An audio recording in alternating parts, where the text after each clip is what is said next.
Bab 5. Paralelisme.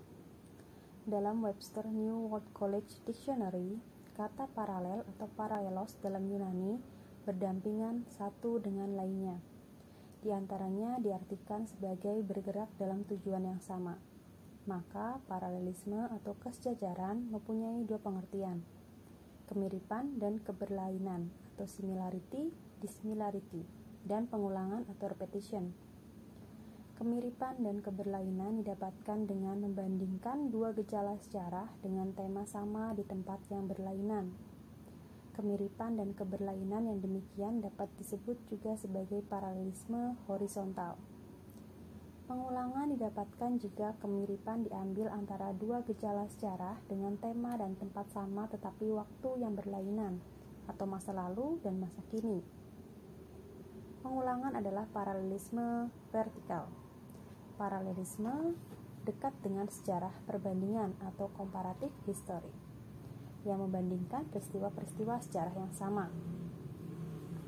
Kemiripan belum mendapat perhatian dari sejarawan Indonesia, kecuali beberapa orang. Padahal kesempatan untuk itu berlimpah ruah.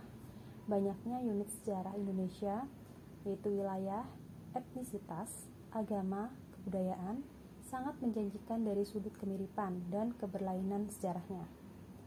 Gejala sejarah seperti perdagangan, industrialis, urbanisasi, kriminalitas, nasionalisme, dan modernisasi bisa dicari paralelisme sejarahnya. Dalam suasana multikulturalisme, kira-kiranya studi paralelisme mempunyai peran strategis.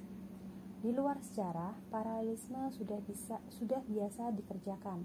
Misalnya, Prayodi Atmosudiryo menulis paralelisme hukum adat antara orang asing dan orang Madura di Jawa Timur 1952. Dalam antropologi Eric R. Wolf menulis Close Corporate Peasant Communities in Mesoamerica and Central Java 1967.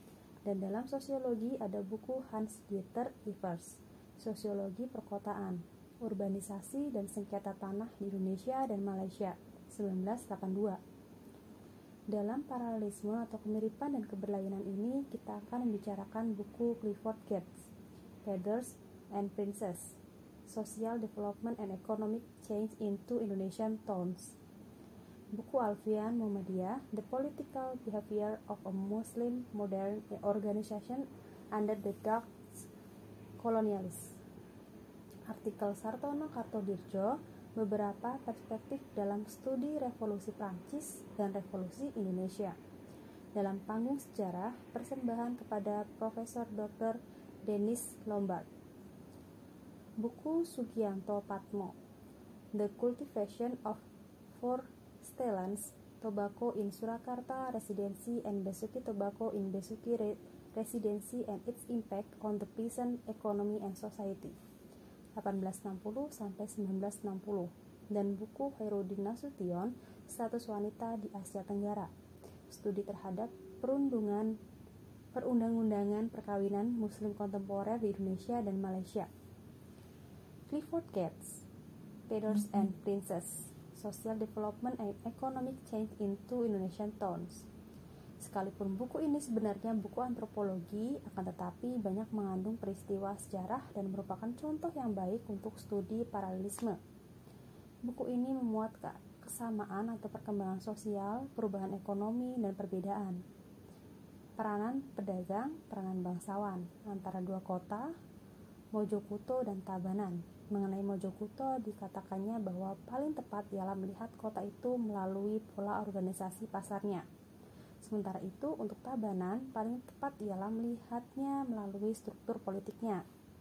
Mojokuto ada di tangan para pedagang dengan orientasi Islam, sedangkan Tabanan ada di tangan elit politik Hindu, pewaris tradisi kasta. Keduanya berhasil mentransformasikan ekonomi dari tipe bazar ke tipe firma atau toko perusahaan. Melihat peran mereka dalam modernisasi ekonomi, pastilah mereka berbeda sama sekali dengan gambaran kolonial mengenai orang desa yang sederhana, yang sering dijadikan alasan bagi penjajahan. juga dalam kasus Tabanan, tidak sekedar seperti gambaran kolonial tentang hubungan feodal antara petani aristokrasi, alasan yang sering dipakai penjajah untuk membebaskan mereka dari belenggu feodalisme. Ada 3 perbedaan antara Mojokuto dan Tabanan, yaitu orientasi, mode of religiosity, dan tujuan kewirausahaan. Pertama, pedagang di Mojokuto ego-oriented, sedangkan pedagang di Tabanan group-oriented.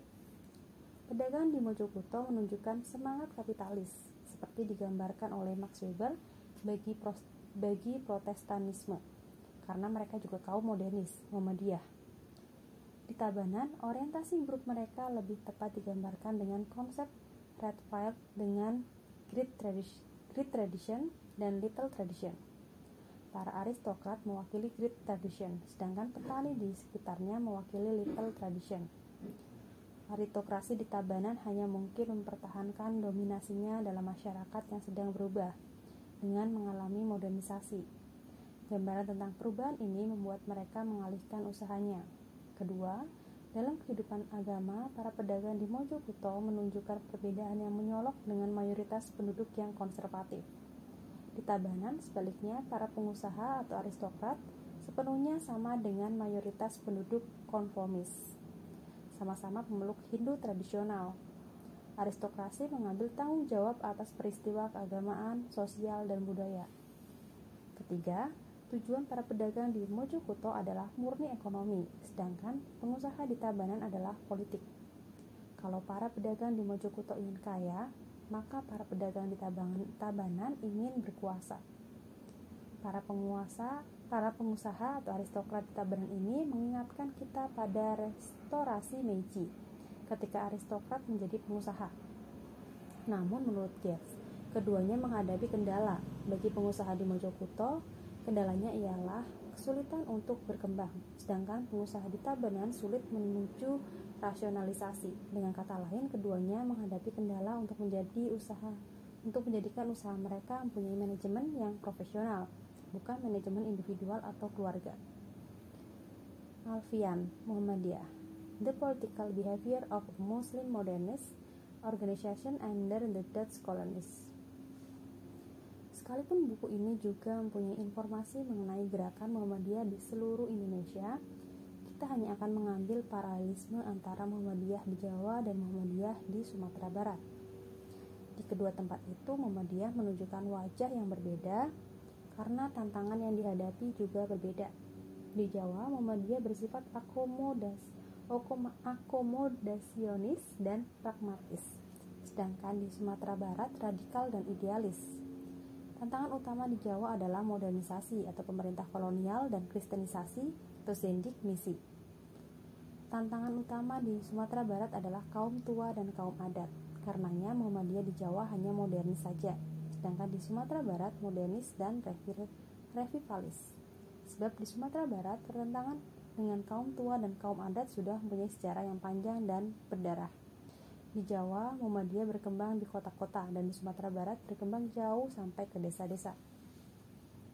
Dengan kata lain, Muhammadiyah di Jawa menekankan modernisme atau mendamaikan agama dengan dunia modern.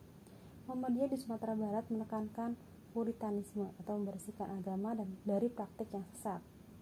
Bahwa Muhammadiyah di Sumatera Barat menekankan puritanisme nampak dalam pertentangan yang keras pada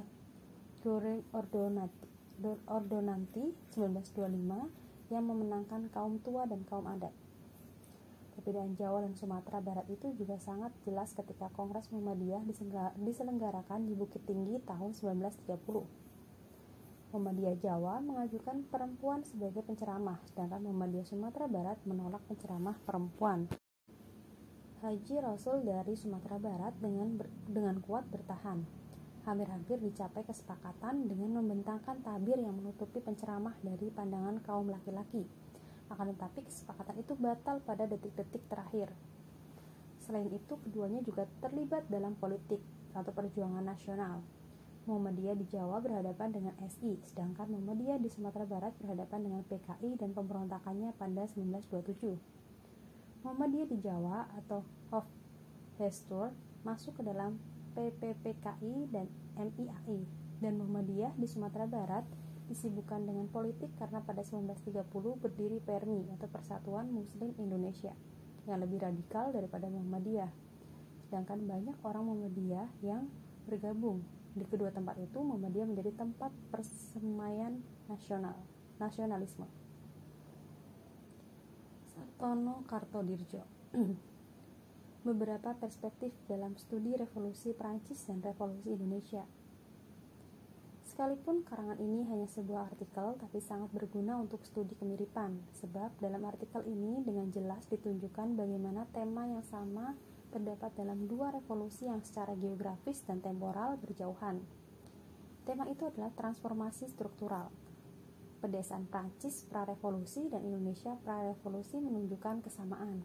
Di daerah pedesaan Prancis ada tuan tanah atau signal dan ada petani penggarap atau tenan, dan petani bagi hasil atau sharecropper. Kedua macam petani itu mempunyai kewajiban-kewajiban seperti pungutan-pungutan, wajib pelayanan, wajib kerja atau corvée yang merugikan.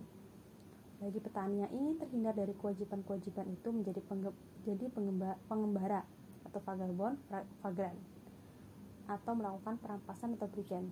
Di Indonesia, dengan Undang-Undang Agraria 1870, pemerintah kolonial memberikan kebebasan feodal pada pekebun untuk melakukan eksploitasi yang merugikan petani. Petani yang ingin menghindari kewajiban-kewajiban meninggalkan tanahnya dan berpindah tempat. Meskipun kekuasaan kolonial sudah berakhir pada 1945, tetapi ada revolusi sosial di beberapa daerah, seperti Sumatera Utara, Brebes, Tegal, Pekalongan atau 3 daerah Surakarta dan Salatiga. Peranan kelompok-kelompok sosial di kedua revolusi itu juga menunjukkan kemiripan. Mula-mula yang banyak berperan adalah kaum borjuis di Prancis atau kaum intelijensia di Indonesia. Kemudian ada gerakan rakyat di Prancis atau Laskar Rakyat di Indonesia. Di kedua tempat itu juga kemudian berkembang mentalitas revolusi dengan kekerasan, kekejaman, dan konflik-konflik. Revolusi di kedua tempat itu menunjukkan gejala yang sama dengan revolusi di tempat lain. Negara sedang mengalami krisis politik. Revolusi Prancis dan revolusi Indonesia mencerminkan adanya transformasi. Waktu struktur kekuasaan menghadapi kekuatan sosial politik baru yang menuntut perubahan sistem. Sugianto Patmo, The Cultivation of Fosterland Tobacco in Surakarta Residency and Besuki Tobacco in Besuki Residency and its impact on the peasant economy and society, 1860-1960. Dengan mengesampingkan detailnya, buku yang membandingkan industri tembakau di Surakarta dan di Besuki ini tidak memberikan simpulan final tentang sebab akibat tunggal dari ekonomi perkebunan terhadap ekonomi dan masyarakat petani, sebab banyak faktor yang terlibat di dalamnya. Meskipun demikian, diakuinya ada perbedaan pada dua daerah itu. Ekonomi perkebunan tidak berhasil mendorong perkembangan ekonomi dan kehidupan petani di Surakarta, khususnya Kabupaten Klaten. Petani dan daerah itu tetap saja miskin dan stagnan seperti semula. Sebaliknya, ekonomi perkebunan telah berhasil memperbaiki ekonomi dan kehidupan petani dan mengembangkan residensi Besuki, khususnya Kabupaten Jember. Perbedaan itu terletak dalam kondisi demografis yang berbeda, tidak karena sebab akibat tunggal ekonomi perkebunan. Ketika ekonomi perkebunan memasuki Surakarta, daerah telah padat penduduk sedangkan Besuki masih jarang penduduknya, sehingga ekonomi perkebunan memberi pekerjaan penduduk dan pendatang atau Jawa Madura. Buku ini mencoba melukiskan aspek organisasi dari ekonomi perkebunan tembakau di kedua daerah itu. Tahun 1860 sampai 1880, penanaman tembakau kecil-kecilan dilakukan secara sukarela oleh rakyat. Tahun 1880 sampai 1955, penanaman tembakau besar-besaran dilakukan oleh perkebunan atas dasar kontrak dengan petani, dan tahun 1955 sampai 1980-an, perkebunan tembakau dilakukan oleh perusahaan negara atau akibat nasionalisasi. Pada waktu tembakau ditanam secara kecil-kecilan, tidak ada perubahan yang signifikan, bahkan di Besuki. Baru ketika ada ekonomi perkebunan, kedua daerah itu terbukti menguntungkan bagi perkebunan, berkat ongkos produksi yang rendah. Kekuasaan telah memberikan kemudahan-kemudahan dalam kontrak penyewaan, hubungan dengan petani, ongkos tenaga kerja yang murah. Hal-hal itu memberi keuntungan bagi keuntungan besar bagi ekspor tembakau karena tembakau menjadi sangat kompetitif di pasaran internasional. Keadaan itu berlangsung sampai 1930 waktu terjadi depresi. Dari 1930 sampai 1955, ekspor tembakau menjadi limbung, sementara pesaing-pesaing baru bermunculan, terutama dari Amerika Latin. Keadaan yang tidak menguntungkan itu terus berlangsung bahkan ketika perkebunan dinasionalisir pada 1955. Nasionalisasi perkebunan dan timbulnya pasaran dalam negeri tidak banyak menolong, apalagi setelah muncul hasil ekspor yang lain seperti minyak, kelapa sawit, tembakau menjadi kehilangan arti. Khairuddin Nasution, status wanita di Asia Tenggara, studi terhadap perundang-undangan perkawinan muslim kontemporer di Indonesia dan Malaysia. Buku ini menceritakan bagaimana hukum perkawinan tradisional diperbaharui menjadi hukum perkawinan kontemporer. Sebenarnya buku ini mencakup daerah-daerah lain di Asia Tenggara yang fikih tradisionalnya menganut mazhab Syafi'i, atau termasuk Brunei, Singapura, Thailand, dan Filipina, dan negara-negara Islam lain. Tetapi kita akan mengambil paralelisme antara Indonesia dan Malaysia. Juga buku ini memberi uraian mengenai perkawinan dalam fikih tradisional dan mendapat para intelektual Islam modern. Karya ini tidak dimaksudkan sebagai karya sejarah, tetapi Islamic Studies yang meneliti mengenai teks. Jadi buku ini adalah sejarah konstitusi. Pembicaraan di dalamnya menyangkut evolusi sejarah perundang-undangan sejak zaman kerajaan tradisional, zaman penjajahan, dan sebelum pembaruan. Pokok-pokok ajaran mazhab Syafi'i yang dipakai di Indonesia dan Malaysia dulu menempatkan laki-laki di atas wanita. Superioritas laki-laki sangat nampak dalam buku perkawinan dan perceraian. Dalam praktik di kedua negara itu, yang menggabungkan Islam dan hukum adat, terdapat kesewenang-wenangan pihak suami terhadap istri. Poligami yang tidak bertanggung jawab, adanya kawin paksa, wali memaksa wanita untuk kawin, nikah siri tidak tercatat, dan talak sepihak oleh suami. Pembaruan perkawinan di negara itu mengusahakan kesetaraan suami istri. Buku ini hanya membahas 4 hal, yaitu perundangan mengenai pertama poligami, 2 peran wali, 3 pencatatan perkawinan, dan 4 perceraian. Indonesia. Pertama, mengenai poligami. Dalam Undang-Undang Nomor 1 Tahun 1974 disebutkan yang pertama, prinsip perkawinan adalah monogami, tetapi poligami diperbolehkan dengan maksimum 4 istri. Syarat berpoligami adalah izin dari pengadilan. Bagi PNS masih ditambah dengan harus ada izin dari atasan serta wanita PNS tidak diizinkan menjadi istri kedua. Kedua, tentang pencatatan perkawinan. Undang-Undang Nomor 1/1974 menyatakan bahwa perkawinan itu sah secara hukum apabila tercatat dalam pencatatan perkawinan sebagaimana diatur dalam PP Nomor 9 Tahun 1975. Ketiga, tentang peran wali dan kedudukan wanita. Tanpa wali, perkawinan tidak sah. Pada umumnya, wali adalah wali nasab, tetapi dalam beberapa hal diperbolehkan adanya wali hakim. Tanpa persetujuan kedua calon, perkawinan tidak bisa berlangsung. Artinya, wanita bebas memilih calon suaminya. Keempat, ada 8 alasan sehingga perceraian dapat dilakukan, yaitu pertama, zina atau pemabuk atau penjudi dan lainnya yang tak tersembuhkan. Yang kedua, meninggalkan pasangan tanpa izin lebih dari 2 tahun. Yang ketiga, mendapat hukuman penjara lebih dari 5 tahun. Keempat, mengalami cacat badan sehingga tak dapat melakukan hubungan suami istri. Yang kelima, kekejaman rumah tangga. Keenam, terus-menerus bertengkar. Ketujuh, suami melanggar taklik talak. Dan kedelapan, murtad. Malaysia. Pertama, tentang poligami. Undang-Undang Perkawinan Malaysia mensyaratkan kebolehan poligami dengan yang pertama, izin dari pengadilan. Yang kedua, poligami tanpa izin peradilan harus membayar denda untuk dapat disahkan. Poligami diperbolehkan dalam kasus yang pertama, pihak istri mandul. Yang kedua, keuzuran jasmani. Yang ketiga, tidak layak bersetubuh. Yang keempat, menolak persetubuhan. Dan yang kelima, istri gila. Kedua, hukum perkawinan Malaysia mengharuskan pencatatan perkawinan. Pencatatan dilakukan setelah akad nikah. Yang ketiga, tanpa wali, perkawinan tidak sah. Calon mempelai harus setuju dengan perkawinan, akan tetapi ada negara bagian yang masih mengakui hak wali untuk mencarikan jodoh. Keempat, ada perbedaan antara negara bagian yang satu dengan lainnya perihal perceraian. Hal-hal detail dibicarakan dalam buku ini, tetapi tidak kita bicarakan di sini.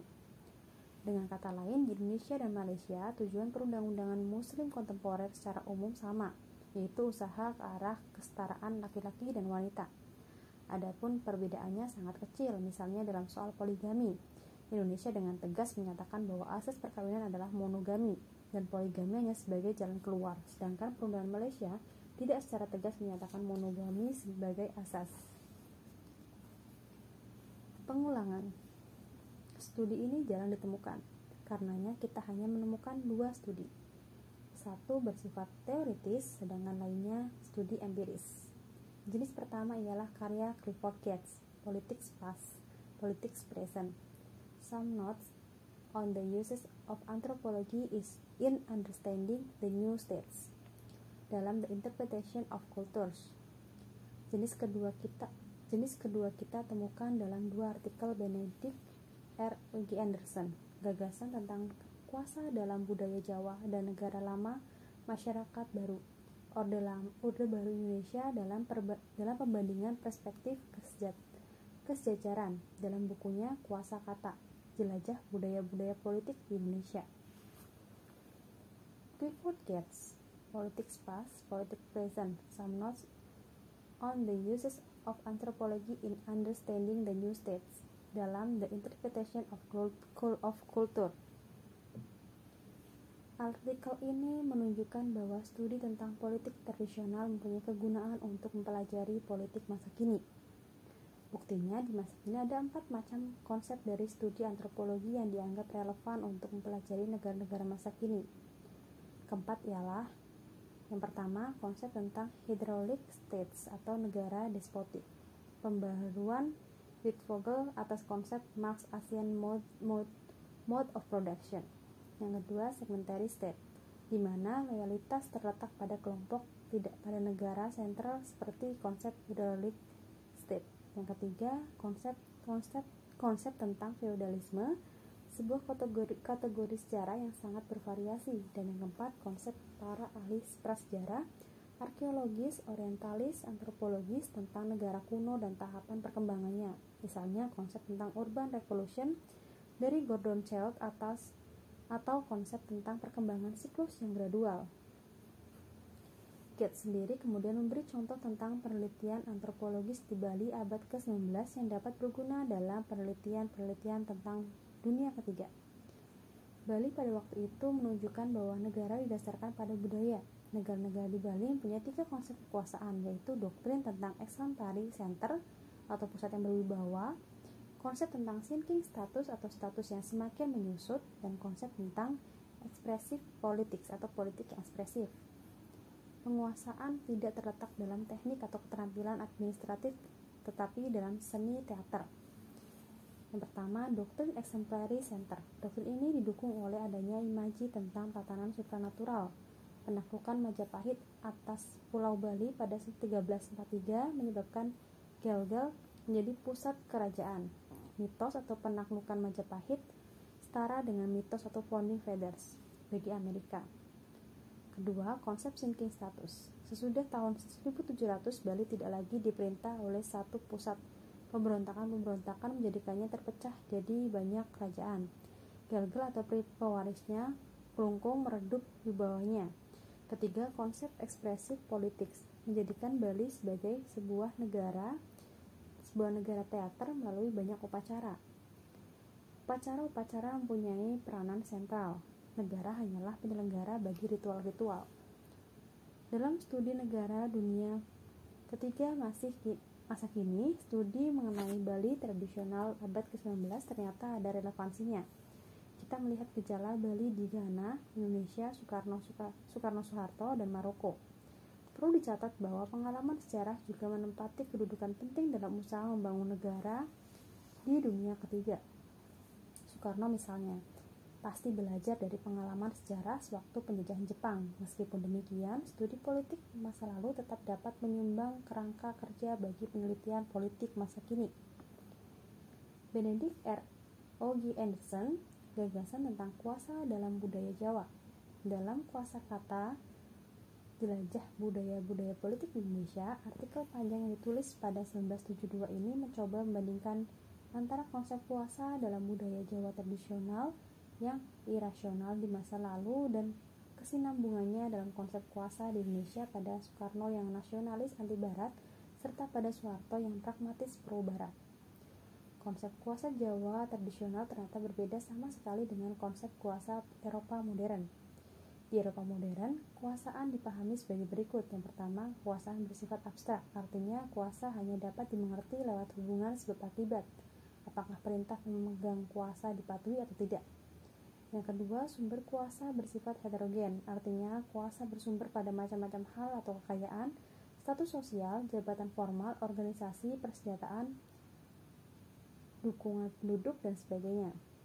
Yang ketiga, kekuasaan bersifat tidak terbatas, dapat berkurang atau bertambah tergantung hubungan dengan sumber. Misalnya, kuasa akan berkurang bersama berkurangnya pendukung. Sebaliknya, kuasa bertambah jika persenjataan yang dimiliki bertambah kuat. Dan yang keempat, kuasa tidak perlu berhubungan dengan moral. Konsep kuasa Jawa tradisional berbeda sama sekali dengan konsep kuasa Eropa modern tersebut. Dalam kebudayaan Jawa tradisional, kuasa itu bersifat yang pertama konkret, artinya sungguh-sungguh nyata pada pemiliknya. Tidak tergantung pada cara kuasa itu digunakan. Yang kedua, homogen, artinya berasal dari sumber yang sama, yaitu sumber ilahiyah. Yang ketiga, konstan, artinya tidak bertambah atau berkurang. Dan yang keempat, absah, artinya orang tidak perlu mempertanyakan keabsahannya dan baik buruknya kekuasaan. Cara mendapatkan kekuasaan ialah dengan laku tapa atau secara pribadi untuk mendapat wahyu ilahiyah dan dengan menciptakan simbol-simbol atau verbal non-verbal. Soekarno misalnya mempunyai retorika yang luar biasa dan membangun tugu atau lambang palus, lambang kejantanan, serta pertunjukan-pertunjukan wayang di istana. Desas-desus mengatakan bahwa Soeharto sering bertapa di tengah pertemuan atau tempuran dua sungai, dan kenyataannya dia sangat senang dengan wayang lakon Wahyu Makutoromo serta simbol-simbol verbal budaya Jawa, tambahan penulis. Selanjutnya, artikel itu membahas paralelisme konsep Jawa tradisional dengan Indonesia modern dalam kuasa dan sejarah, atau konsep mesinianisme. Kesatuan pusat dan daerah atau konsep kemanunggalan, penggiliran kekuasaan atau kekuasaan orang kebanyakan, Ken Arok, Senopati, Soekarno, Soeharto, kuasa dan imperium, nama kerajaan adalah nama ibu kotanya, konsep Mandala, penguasa dan kelas yang berkuasa atau patrimonialisme, kuasa dan etika, satria dan raksasa, halus dan kasar, konsep dharma dan pamrih, kuasa dan pengetahuan, dewa Rusi, Kalimasada, monopoli pengetahuan dan penguasaan dan rakyat atau priai dari wong cilik. Benedict R.G. Anderson, Negara Lama Masyarakat Baru, Orde Baru Indonesia dalam pembandingan perspektif kesejarahan dalam kuasa kota, jelajah budaya-budaya politik di Indonesia. Artikel ini dimulai dengan perbedaan antara konsep negara dengan konsep bangsa dengan cara melihat kepentingan masing-masing. Semasa dinasti, definisi negara dan bangsa bersifat rancu. Misalnya negara feodal Manchu menguasai bangsa Qing. Satu dinasti bisa menguasai atau berkepentingan atas banyak bangsa. Dengan adanya negara-negara sejak abad ke-19 atau nation state, kerancuan malah bertambah dahsyat. Negara adalah wilayah, struktur organisasi, pembagian fungsi, personalia, dan sebagainya. Sedangkan bangsa adalah komunitas yang dibayangkan, atau imagined community, yang legitimasi dan hak-haknya sudah menjadi norma dalam kehidupan modern. Artikel itu dilanjutkan dengan analisa bahwa kebijakan-kebijakan Orde Baru tidak lain hanya mewakili kepentingan negara dan tidak mewakili bangsa. Perspektif sejarahnya begini, VOC yang dimaksudkan hanya sebagai perusahaan perdagangan telah bertindak sebagai negara. VOC mengadakan perjanjian, monopoli dagang, mempunyai tentara, mempengaruhi pengangkatan pejabat kerajaan dan akhirnya menguasai wilayah. Ketika VOC bubar dan digantikan negara kolonial, peralihan dari negara kompeni ke negara Hindia Belanda mengubah administrasi. VOC hanya menempatkan serdadunya di benteng, sedangkan Hindia Belanda adalah negara birokrasi. Di bawah Hindia Belanda, birokrasi semakin terpusat sementara wilayah semakin meluas. Pada artikel ini yang terpenting ialah pembicaraan sekitar Orde Baru di bawah Soeharto. Soeharto, 21 tahun, adalah serdadu KNIL dengan pangkat sersan pada 1942. Di masa penjajahan Jepang, ia menjadi tentara peta dengan pangkat komandan kompi dan dengan cepat melambung sesudah revolusi menjadi letnan kolonel. Pada waktu Soekarno berkuasa, Soeharto diangkat jadi komandan Kostrad, dan pada 1966, Soeharto menjadi pengganti Soeharto dan pada 1968 menjadi presiden. Orde Baru bertindak sebagai negara dalam semua kebijakannya. Dalam bidang ekonomi, pemerintah Soeharto menjalankan politik etis dengan cara mengendalikan harga, mengembalikan usaha-usaha asing yang dinasionalisir, menarik penanam modal asing, dan mencari pinjaman dari barat. Investasi asing, baik mono maupun multinasional, menguntungkan negara, komisi dan pajak, tapi merugikan bangsa karena adanya dominasi ekonomi asing. Selebihnya, Orde Baru melakukan monopoli negara yang mengingatkan tanam paksa dan mendorong tumbuhnya kaum konglomerat. Dalam bidang politik, Orde Baru memerintah dengan dukungan militer, partai politik negara atau Golkar, dan dominasi pengusaha Cina. Dalam hal keamanan, ABRI dapat disejajarkan dengan KNIL. ABRI mempunyai jumlah yang kecil tetapi mendapat perlindungan dari kekuatan asing. Amerika Serikat sama dengan KNIL yang mendapat perlindungan dari Britania Raya. Maka Orde Baru lebih mewakili kepentingan negara ketimbang kepentingan bangsa.